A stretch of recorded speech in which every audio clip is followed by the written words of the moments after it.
Formal meetings rely on a lot of, well, formality.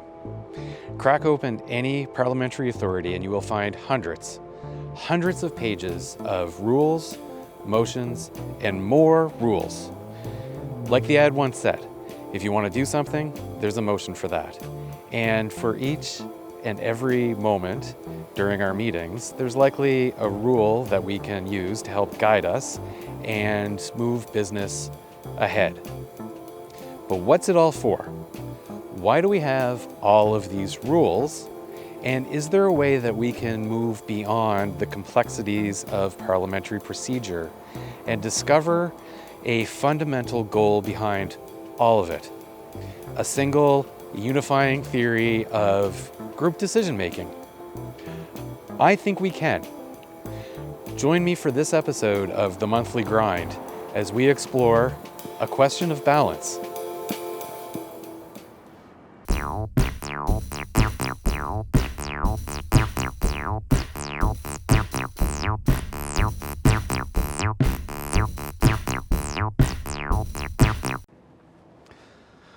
Let's put aside all of the arcane rules and complex motions for a moment and just talk about the fundamentals.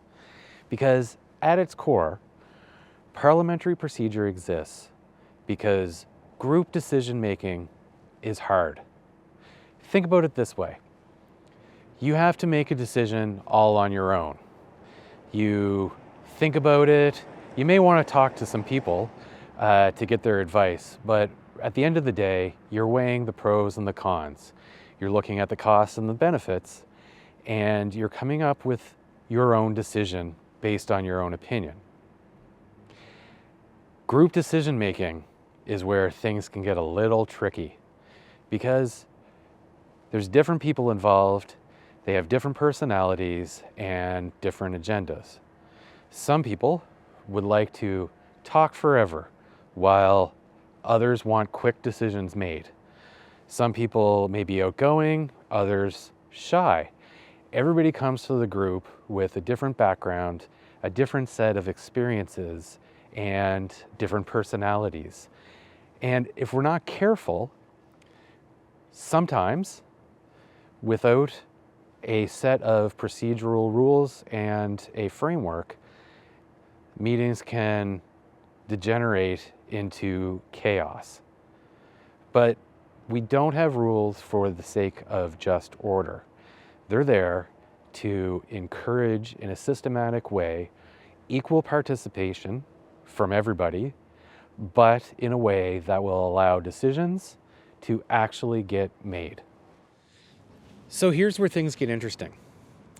Every parliamentary authority, whether it's Robert's Rules of Order, Standard Code, Bourneau, Beauchesne, Erskine-May, any of them, they're all trying to solve for the exact same problem.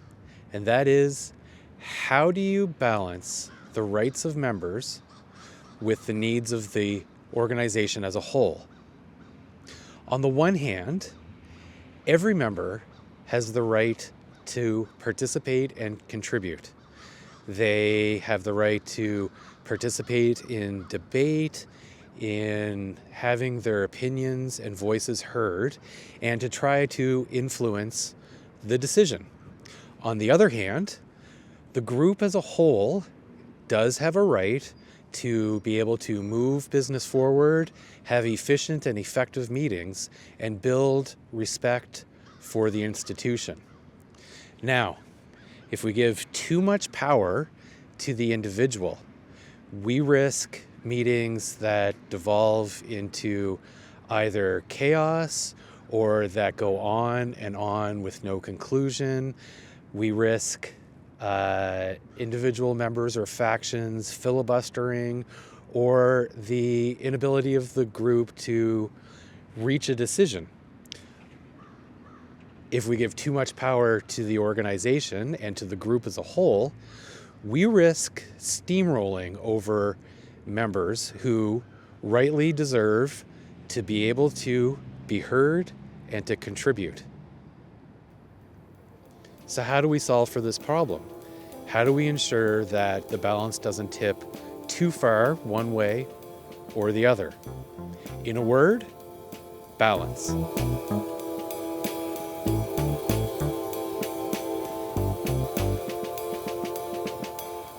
So how can you apply this principle of balance for your meetings?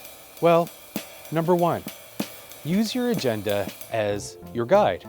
Your agenda is there to help keep things moving forward, but it's also there to make sure that each individual item gets the attention and care that it deserves.